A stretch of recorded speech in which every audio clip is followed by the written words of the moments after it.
So let us once again make a small praising. Thank you, Jesus. Praise you, Jesus, for all the great thing the Lord is revealing to us these days. Praise you, Jesus. Thank you, Jesus. Praise you, Lord. Thank you, Lord. Praise you, Lord. Thank you, Lord. Praise you, Jesus. Thank you, Jesus. Praise you, Holy Spirit. Fill us with your wisdom, knowledge, understanding. Fill us with your wisdom, knowledge, understanding. Oh, Holy Spirit, give us your wisdom, knowledge, understanding. So we were, in the last talk, we reflected the justification, the righteousness of the Lord. This can be a very confusing topic, and this is why Jesus was known as he will be a controversial person. What is the controversy? The big controversy is about the righteousness. So, we heard already, see, if you want to grow in new evangelization. What is new evangelization? Evangelization is only one thing. But this new evangelization means through the power of the Holy Spirit, you must rediscover the mysteries of salvation, and through the merciful love of Jesus, you must see everything. And that is what Pope Francis is bringing up now. But even in the charismatic renewal, although renewal have picked up more than 40 years now, but still we have not yet completely blossoming these mysteries. It is still growing. As an example, today what we heard about Adam and Eve, how they were sent out from Garden of Eden. Many were thinking it was a type of a punishment. What do you feel now?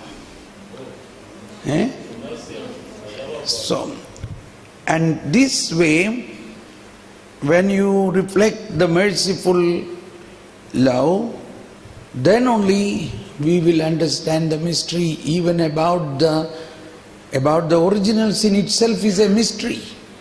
Don't think we just easily can understand original sin. We normally believe they were disobedient people, useless people, or we were blaming them. But it is not so. How this original sin took place is a big mystery. So, in the Catechism of the Catholic Church, paragraph 412 says, why God allowed this, or why God did not prevent this? Why did God not prevent the first man from sinning? Understand? You understand? Paragraph 412. Saint Leo the Great responds, Christ's inexpressible grace gave us blessings better than those the demons' envy had taken away. That is one expression. Saint Thomas Aquinas wrote, there is nothing to prevent human nature's being raised up to something greater, even after sin. There is nothing preventing to grow in grace even after sin. God, now pay attention, this can be the controversial point. God permits evil. God permits evil in order to draw forth some greater good. Thus St. Paul says, Where sin increased, grace overabounded all the more. And the exalted sing. You all might have sang that. The exalted sings. The Easter night song, exalted sings. Oh, happy fault, which gained for us so great a Redeemer. Say everybody. Oh, happy fault, which gained for us so great a Redeemer. Oh, happy fault. So if this fault was not there, then there was no need of a Redeemer. That is why this is a big mystery which is not easy to understand. So it is also written in 407, the doctrine of original sin closely connected with that of redemption by Christ. Okay. No. There is another. How did the sin of Adam become the sin of all his descendants? We heard it from Father Jose that the whole, this is good point, the whole human race in Adam as one body of one man. By this unity of human race, all men are implicated in Adam's sin. As all are implicated in justice of Christ. See? Through that one man, sin became, so that through one man, justice also spread like sin, like in the sense, in the same way. Still the transmission of original sin is a mystery that we cannot fully understand. We do know by revelation that Adam had received original holiness and justice, not for himself alone. So before original sin there was an original innocence, original holiness and original justice that is also available to the whole human race. Now you can see how come Noah, he was also afflicted by the original sin, Abraham, but they all become a blessing. So original sin is one aspect, but God allowed such things in order to bring a greater good. So there are a lot of points to learn. Now this original sin, which is the reason, now who are all covered in this original sin? Is Hindus, Muslims, Buddhists. Do all of them afflicted because of original sin or not? Yes. So will all of them receive the original grace through Jesus Christ? Yes. So we cannot condemn them, we cannot criticize them, we cannot look at them in another way. That is important for new evangelization and for our understanding of Christ. Look them, yes. Did they get the same grace that we get because of baptism? Yeah, naturally. But they didn't have baptism. No, before baptism you said, no? After. Yeah, before baptism. I was talking to the Hindu friends like this. They told me it is like a Thiruvalayadu. It's a great game of God. They are like tradesmen. Why should they accept Jesus? Or finally God had a plan. He permitted evil. He got good out of it. Then what's the difference? We also like stoics. So that is how, at least you think how many Christians believe that Jesus has already took the sin of the Hindus and Muslims? How many Christians believe? We don't believe even our sin is taken by Jesus. No, only those who believe in Jesus, the sins are taken. No, that's the thing. When you believe, now we heard Lazarus. Lazarus has no faith. He is dead. He is stinking. So, now whose faith is transmitting the power? Martha's faith. Many places you see this incident. The centurion came to Jesus. Actually, during the Advent time, this is one of the first readings, centurions. I was wondering why centurion came on the first day of Advent.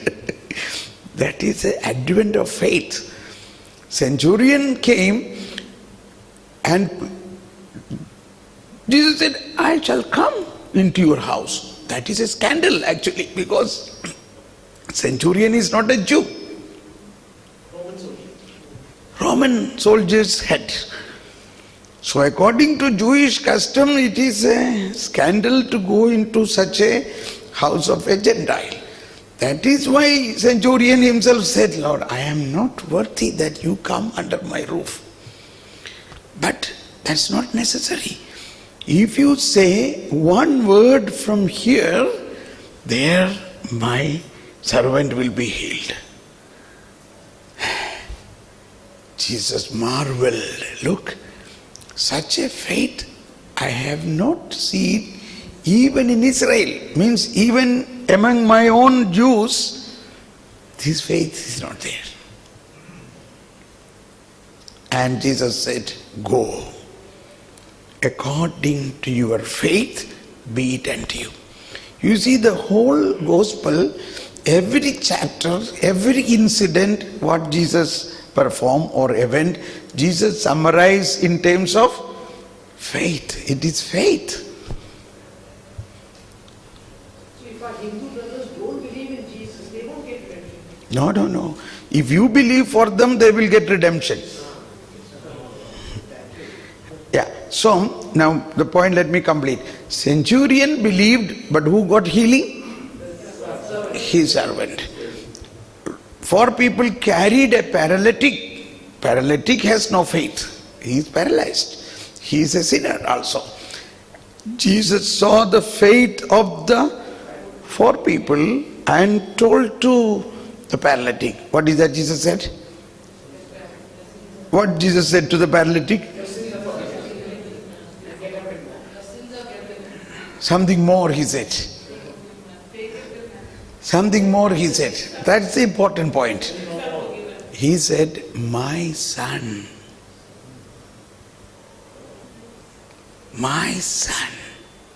your sins are forgiven. See, he is a sinner, but he is, first of all, a child of God. So, in all these things, if you believe, if the present Christians believe that whole humanity is already saved through Jesus Christ, then the salvation will be faster. If you think, oh, these Hindus and Muslims, they are full of evil, don't go to their house, don't touch them, then we are not really understanding the salvation. Yes, Father? To go back to Genesis, see, the man has become like one of us, knowing good and evil, and now he might reach out his hand and take also from the tree of life and eat and live forever. Yeah. My question is, are there 2 trees, one tree of knowledge and tree of life? Yes. Tree of good and evil and Tree of life. Yes. are there 2? Yeah. That there were 2 trees. That is there in the first part, The first part, somewhere it is written that the Lord said, the Lord placed 2 trees at the middle of the garden, tree of life and the tree of knowledge of good and bad. And the Lord told them, you can eat from any tree except the tree of knowledge. They could have eaten the tree of life first. Then this would not have. So, even this awareness is important. There is a lot of things to learn.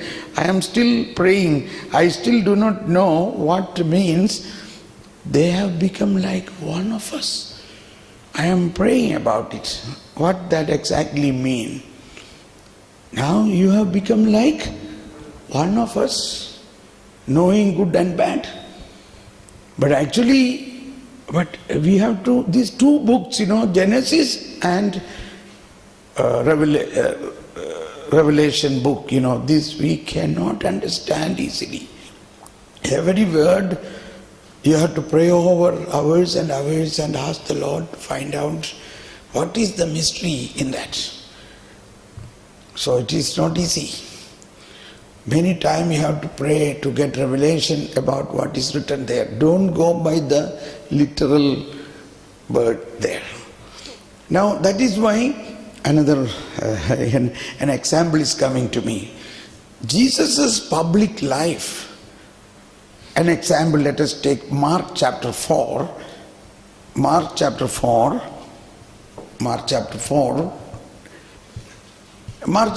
is famous because of the parable sower sowing the seed. You know that. But there, after he said this parable, that the seed fell on pathway, then the apostles came and asked, Master, what is the meaning of this parable? Now read from 10. For 10. When he was alone, those who were around him, along with the 12, asked him about the parables. And he said to them, now everybody read in your text. This is very interesting. Yeah, come on. And he said to them, to you have been given the secrets of the kingdom of God, knowledge of the kingdom of God. The secrets or mysteries or knowledge of the mysteries of the kingdom of God. But for those outside, everything comes in parables. Now pay attention, the next words. Yes, everybody?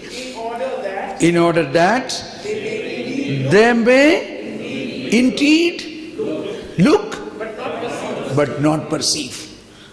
Continue. And they may hear but not understand. So that they may not be converted and be forgiven. They may not be turned, they may not be converted. They may not turn to me and be forgiven. First time when I read this, I felt there is some printing mistake there. You feel like that? That is the first impression. Hey, what is this? Because it is completely different than our thinking. Read again. That they may see, but they should not perceive. They may hear, but they should not understand. And they may not turn to me and be forgiven and be converted. Yeah. We will explain surely. So this is how many things in the New Testament. Now tell me, anybody try to tell this?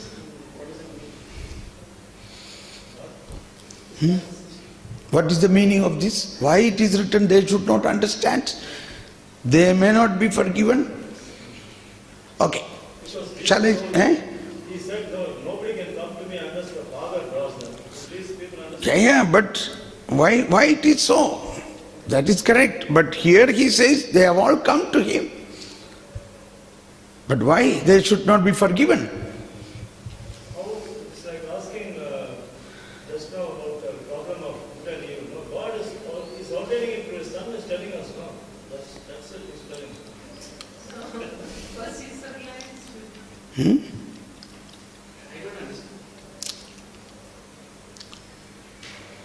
So this is why I say we have to pray for the gift of revelation.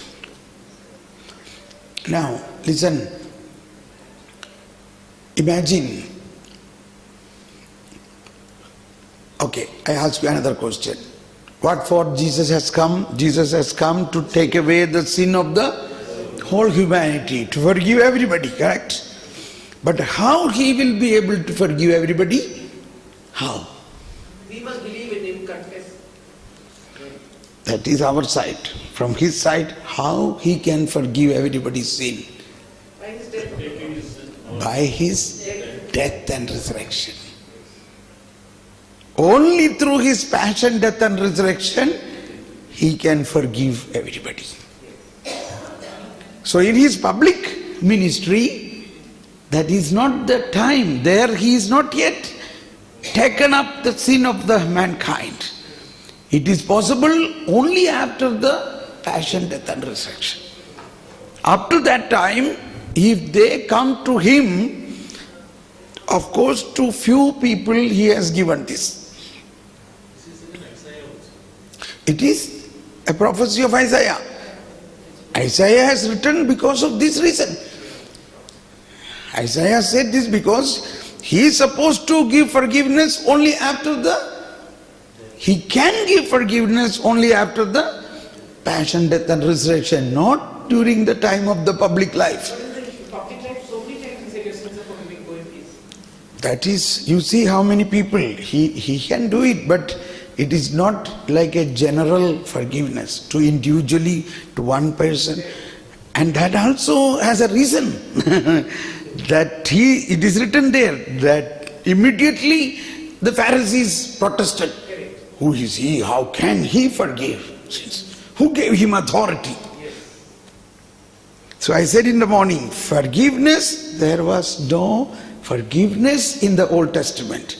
Only law and punishment. Nobody was given authority to forgive. But Jesus come and say, I forgive your sins purposely. Then everybody protested. Who is he? How can he forgive sins? What is he doing? Yes, I said this because you must know that Son of Man has authority to forgive sins. This slowly he is entering into this area. Son of Man has authority to forgive sins. So,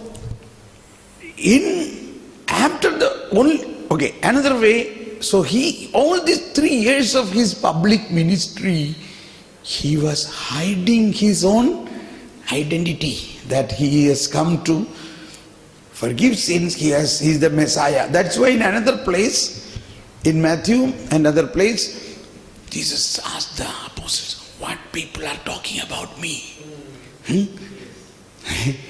What are they talking about me? Who am I?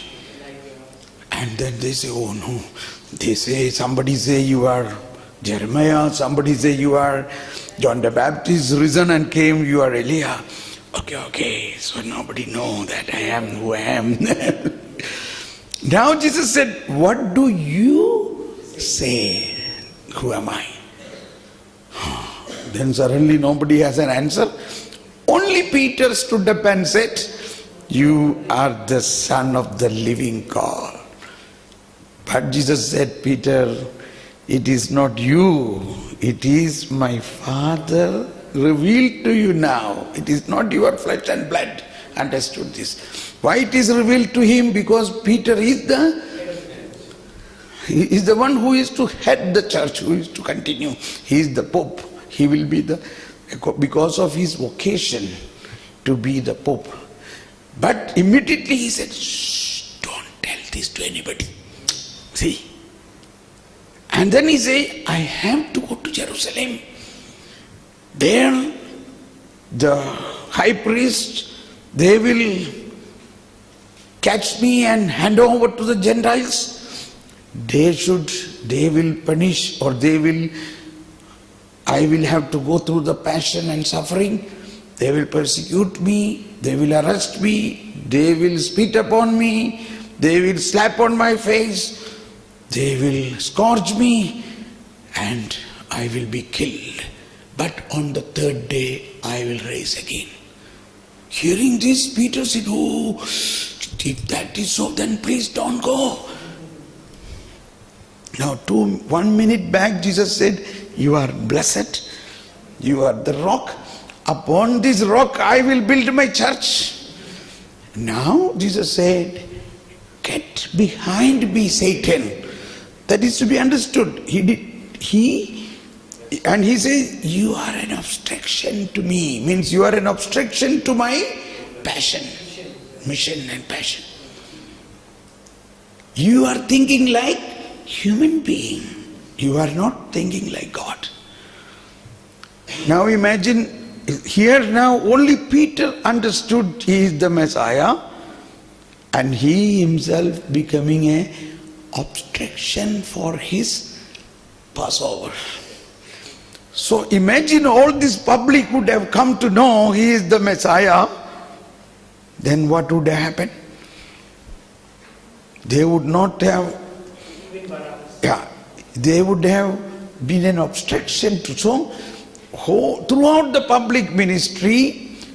To some people it is revealed. Now Philip came and said to Nathanael, you know what is written in the book of prophet and in the book of Moses? I found him. About whom is written in the book of Moses and prophet, I found him. How he found him? It is revelation. He is that son of Joseph. So, what I mean to say, this mystery of the kingdom of God was not revealed even in the gospel time. It is, many things are spoken with the idea they should not understand now. They should understand later.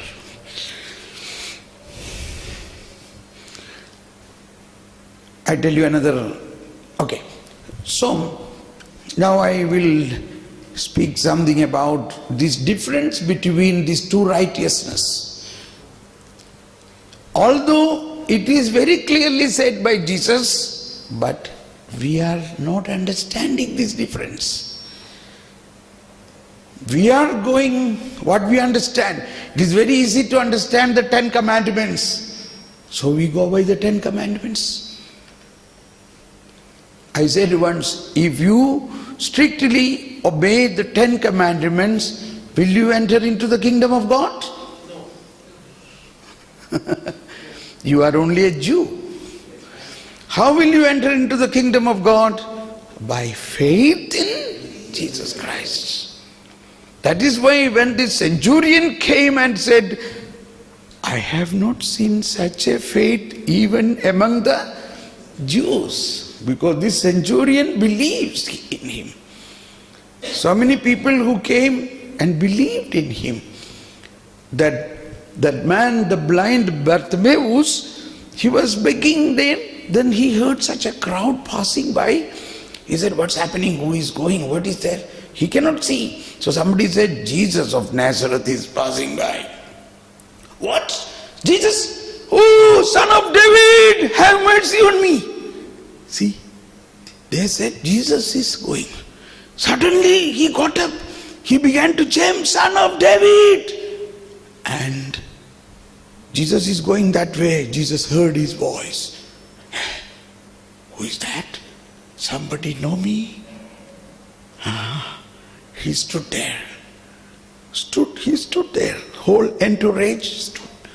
And Jesus said to them, bring that man. Bring him here. Because he heard a voice who really understood who Jesus is. And then, that means he cannot see. That is why all these miracles have two sides. This may be visibly a miracle, but it is also a sign. It is a sign about the mystery of opening the new way.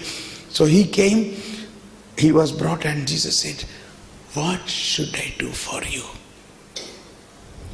See, what you want me to do for you?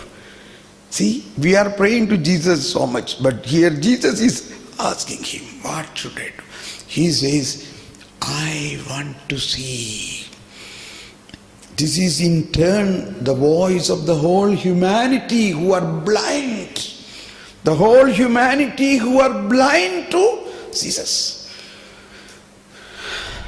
Jesus said, all right, you see.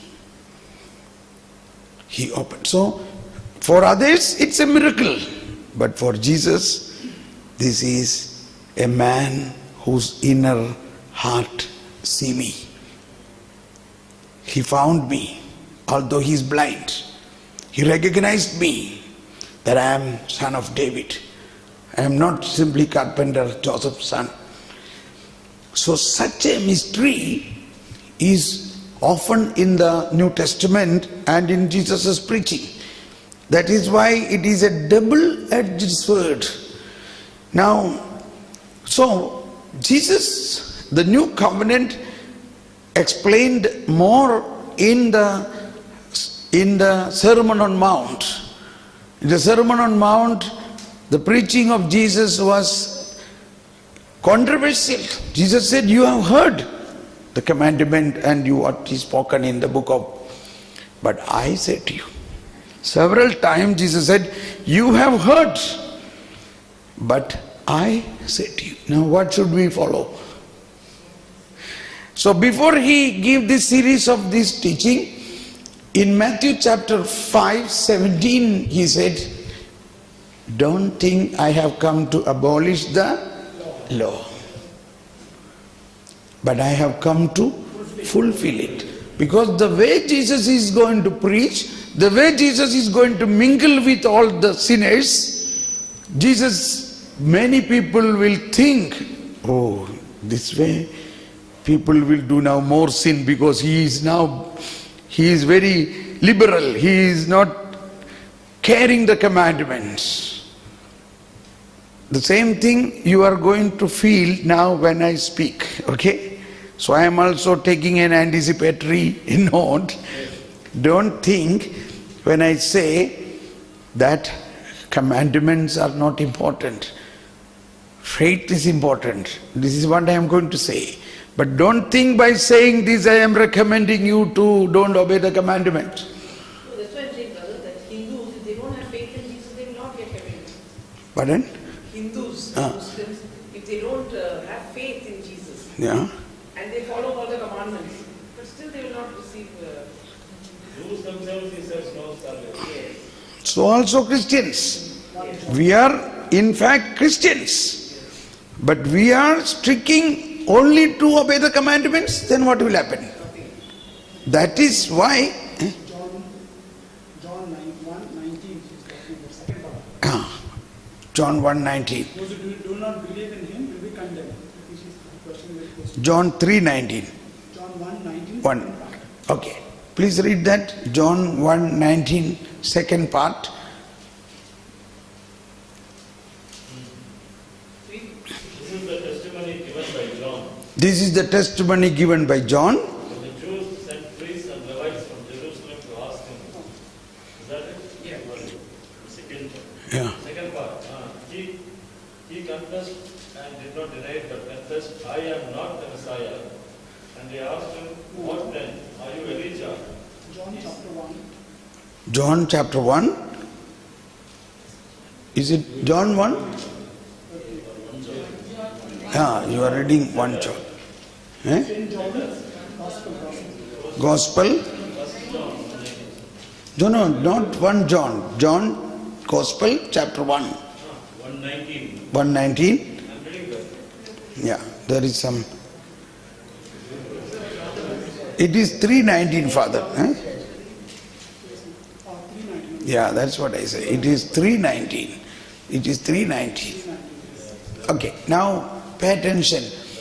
Let us conclude. Matthew chapter 5, 17 to 20. Let us thank and praise God now. Thank you, Jesus. Praise you, Jesus. Thank you, Jesus. Praise you, Jesus. Oh, Holy Spirit, fill me with your wisdom and understanding. Okay, now listen carefully.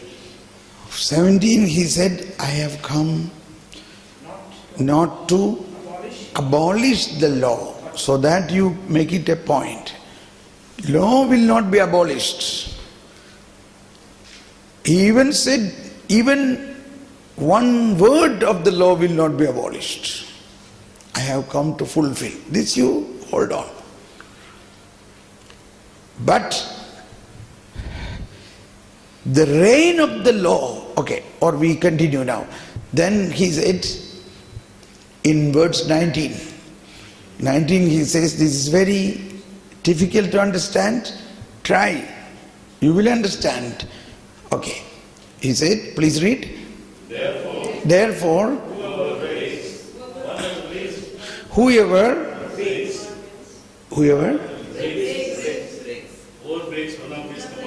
No, before that then, whoever disobey one of these commandments, breaks, thank you. So that is correct. Whoever breaks one of the least of this commandment and teach others to do the same, they will be considered least in the kingdom of heaven. Read it again, everybody read that. Whoever break one of the least of the commandments and teach others to break it, they will be considered. Now what is the meaning, whoever break the commandment? That means who don't obey the commandment. What is disobeying the commandment means? Sinning. Disobeying the commandment means sin. What is sin? Sin is disobeying the commandment. Correct? So what is Jesus telling here? Whoever disobey the commandment and teaching others to disobey the commandment, they will be called least in the kingdom of God, heaven. So, pay attention. Will they enter in the kingdom of heaven or not?